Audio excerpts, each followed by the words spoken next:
Okay guys, para to sa mga Aries na nagse-celebrate ng birthday nila today, April 2, 2026.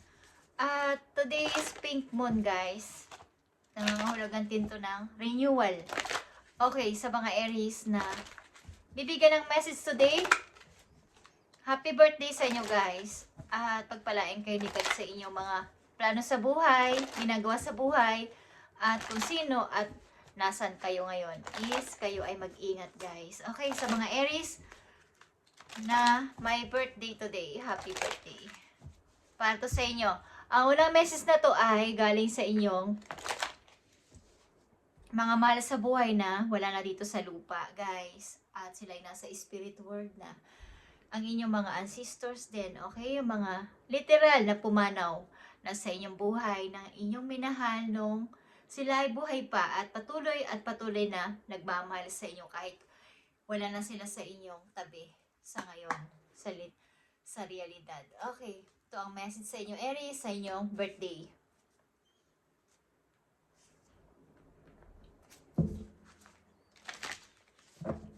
So, maaaring may mga gusto kayong pagdesisyonan sa buhay.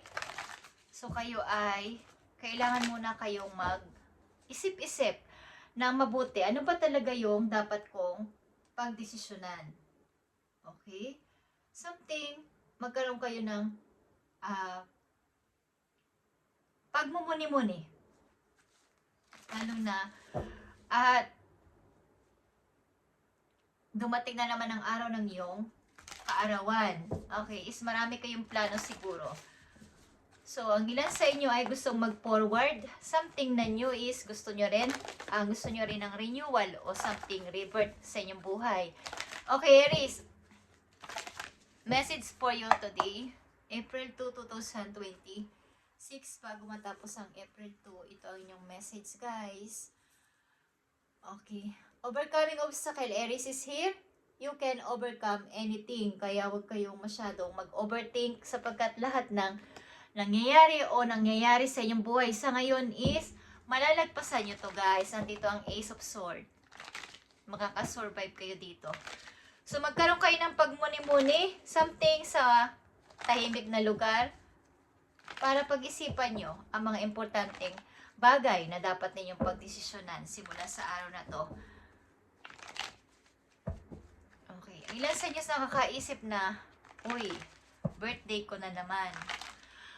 Ano kaya ang dapat kong mga importanteng dapat pang gawin sa buhay? Ganitong dumarating, lumilipas ang aking kaarawan is wala pang nangyayari. Is marami kayong gustong i-start o something rebirth, renewal. Katulad ng Pink Moon today, guys. Tingnan natin ang message sa inyo na napakahalaga, Aries, at ito ay para sa inyo talaga. Okay.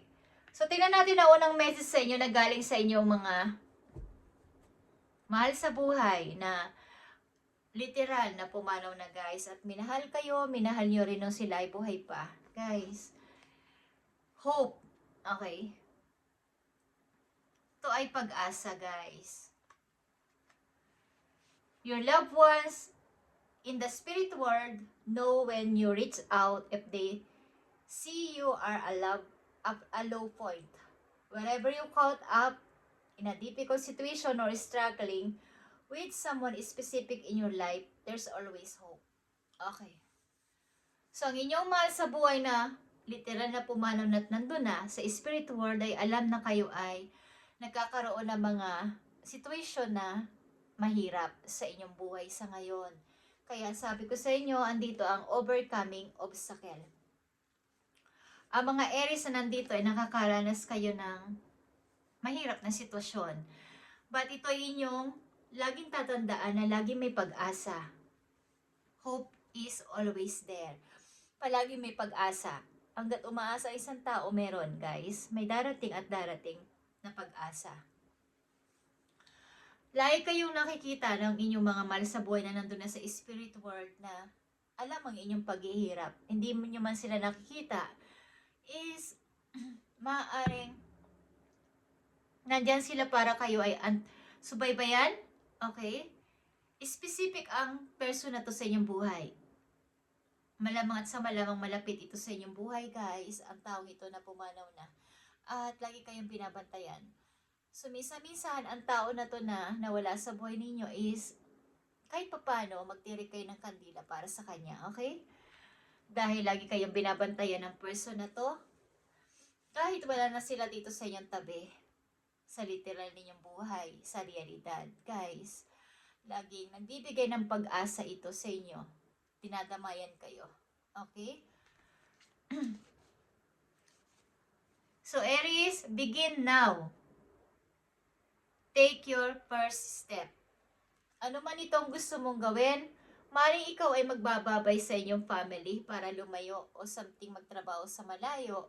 May bala kayo na mag-travel something or umalis. Maaaring ilan sa inyo ay ina o ama at may mga anak kayo. Or kayo magpapaalam sa inyong magulang para kayo magtrabaho sa malayong lugar is begin now. Ngayong buwan na to o sa susunod na buwan, sa isang linggo, is mag-take na kayo ng inyong first step. Sapagkat nandito ang something decision is kailangan nyo lang ay mag-isip. Pag-isipan tong mabuti. Okay guys. Lahat ng inyong sitwasyon is na mahirap is malalagpasan nyo to guys. Maaring sa pupuntahan yung lugar kung saan man kayo pupunta is meron kayong mga tao makikilala na magtuturo sa inyo.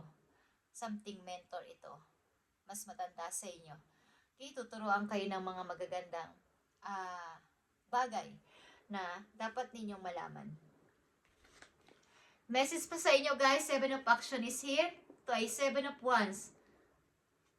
Ito ay pag-unlad sa buhay. Claim your personal power, guys. Meron kang personal power na hindi mo alam sa iyong sarili. Na may kakayahan ka, Aries, na magkaroon ng kalayaan kahit saang bagay. Matutong protektahan din ang sarili. At kumbaga, kaya mong lumago, lalo na sa kapirahan. Kung gusto ninyong lumago pang inyong pera is meron, guys. Kayang-kaya nyo. At maaring ilan sa inyo ay is may mother na nawala o ang ilan sa inyo ay naaalala laging nandyan ang mother ninyo sa inyong tabi. Hindi pa man siya, andyan man siya sa inyo is palagi siya kumbaga laging naka-support, lalo na sa emotion. Ang mother ninyo, Aries, laging andyan para kayo ay subaybayan. At maaaring ang bonding ninyo dalawa hindi na ito mawawala, guys. Okay?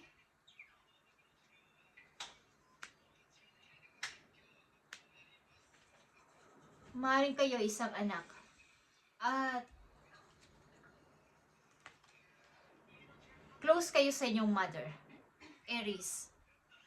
Sa mga Aries na nandito, kung kayo may pagdedesisyonan sa buhay, simulan nyo na ang first step sapagkat kayang-kaya nyo tong mapagtagumpayan. Ano man tong inyong binabalak na to sa buhay, guys, is mapapagtagumpayan nyo to. Tingnan natin ang inyong career, guys. Ngayong inyong birthday ng mga Aries, April 2, 2026. Tingnan natin. Ilan sa inyo magpapaalam sa inyong pamilya para magtrabaho sa malayong lugar, guys? At ipagpatuloy nyo to. Begin now.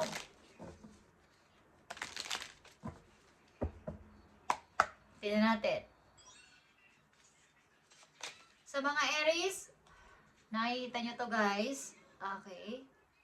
Your money is flowing and quickly. Only to live just as fast. So, marilan sa inyo is madali rin makakuha ng pera, madali rin naman lumabas. So, pag-aralan nyo mabuti how nyo itong magiging ima-manage ang inyong money na darating sa inyong buhay. There are past changes regarding money or an unexpected turn in your finances. Mga paparating na pera, mga paglabas ng pera, ganyan ang mga magaganap sa mga Aries na nandito sa reading. Kaya kayo ay, kumbaga, High and low yan. Okay. Lalabas, papasok ang inyong money. So, pag-aralan ninyo na matuto kayong gumamit sa tamang paggastos sa Aries na nandito about sa inyong money ito. At yung caution ninyo is huwag kayo mag-overspeed. Okay. Ibig sabihin nun, huwag kayong mag-expend ng money sa alam ninyo na yun lang yung kita ninyo. Yun yung inyong kahinaan sa mga Aries na nandito. Kaya high and low ang pagdating ng inyong money o pag-iipon. Sapagkat magkapera man kayo, madali ring maubos. Yun ang inyong dapat ingatan sa inyong sarili. Simula sa araw na to, yung paggastos na mas malaki pa ang gastos nyo kesa sa inyong sahod.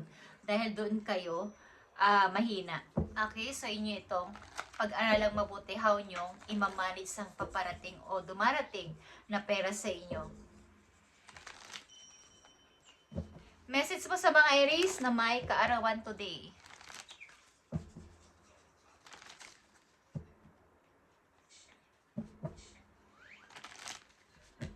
So, pag-aralan ninyo humawak ng money sa tamang pagkakagastusan, guys, yung inyong cash flow is obserbahan ninyo.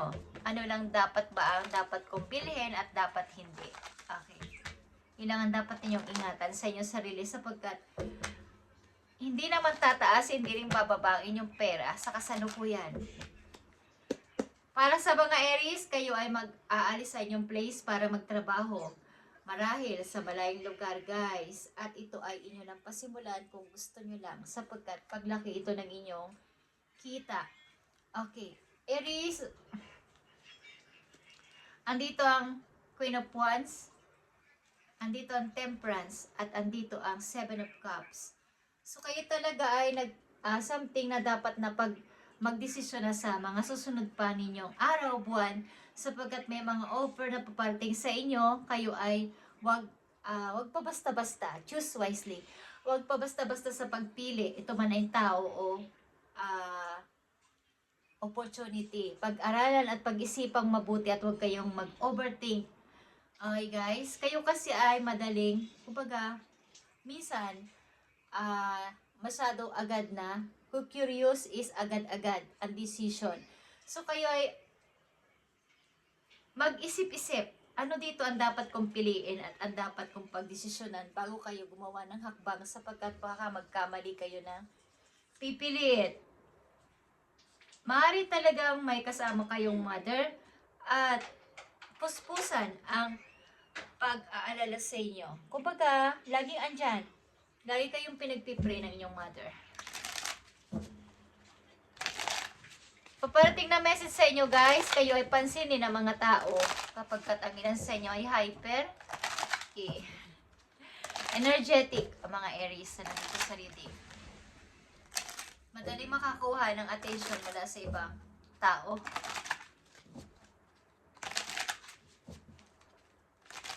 Kailangan ninyo ng pagtingin sa inyong pag-observe sa inyong mga ginagastos. Depende sa inyong kinikita guys para hindi kayo magkaroon ng problema sa inyong pera. At laging andyan ang inyong mahal sa buhay na pumanaw na nakatingin sa inyo at alam ang inyong paghihirap. Alam ang inyong mga nararamdaman, alam ang inyong lungkot at ang inyong hirap sa araw-araw nyong pamumuhay. Kung kayo ay may lungkot, alam nila. So, laging andyan ang mga ito para ninyong guardian angel, guys. Okay? Paparating na message sa inyo, Aries. Simula sa araw na to, paparating na message sa mga Aries na nag-celebrate ng kailang birthday today.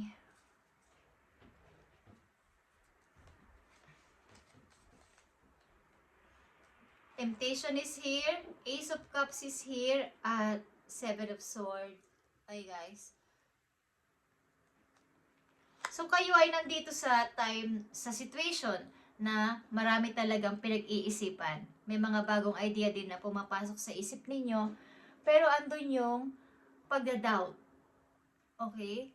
Marami kasi kayong naranasan ng ilan sa inyo sa nakaraan ninyo taon man to o buwan is marami kayong naranasan na kayo ay naloko o pinagsinungalingan ng mga ilang mga tao. So, ang hirap magkaroon ng pagtitiwala sa mga nakikilala. Okay. At nakikita ko dito kayo ay takot lumabas sa inyong boundaries. Yung inyong self-worth ay hindi nyo pinapahalagahan. So, kayo ay maniwala sa inyong sarili sapagkat pagtaas ng money is nandito sa inyo, guys. 7 of Wands is here. Is dapat ninyong malaman na kayo ay merong talent. Kung ano kayo, saan kayong malakas is inyong ipakita at gawin para ito ay maging daan para sa pagtaas ng inyong pera. At maging handa sa paparating na to sapagkat tumaas man ang inyong pera o ang inyong mga tatanggap na pera kung saan man is, kailangan ninyong matutong mag-balance o mag-manage sa inyong money kung paano ito gagastusin, guys, para hindi magkaroon ng problema sa hinaharap sapagkat ang ilan sa inyo ay madaling dumating ang money, madali ring mawala sapagkat hindi alam paano paggastos. Okay? So, kung yun lang ang kita, dapat hindi mas lalaki pa doon ang inyong ilalabas na pera, guys. Okay? Yun ang ibig ko sabihin. So, ilan talaga sa inyo is may nawalang taong mahal nyo? Maaaring bata pa kayo dito nang nawala ang person na to. Okay? Bata pa kayo. Siguro mga elementary. Okay, guys.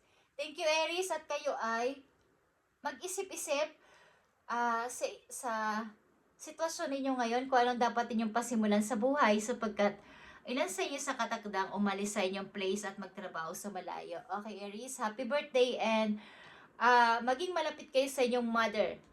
May dalawa ditong mother ako nakikita. Okay, sa inyong reading. So, kayo ay maaaring mother o kayo ay may kasamang mother sa inyong bahay o sa inyong buhay pa sa ngayon. At lagi nag-aalala, lagi nakasupport sa inyo at lagi kayong ipinapag-pray sa inyong mga gagawin sa buhay. So, pahalagahan ninyo ang inyong nanay, ang inyong mommy, ang inyong mama. Okay, pahalagahan ninyo, Aries, kung andyan pa ang inyong mother. Okay, guys, sapagkat lagi itong nakaalalay sa inyo. Thank you, guys, and God bless.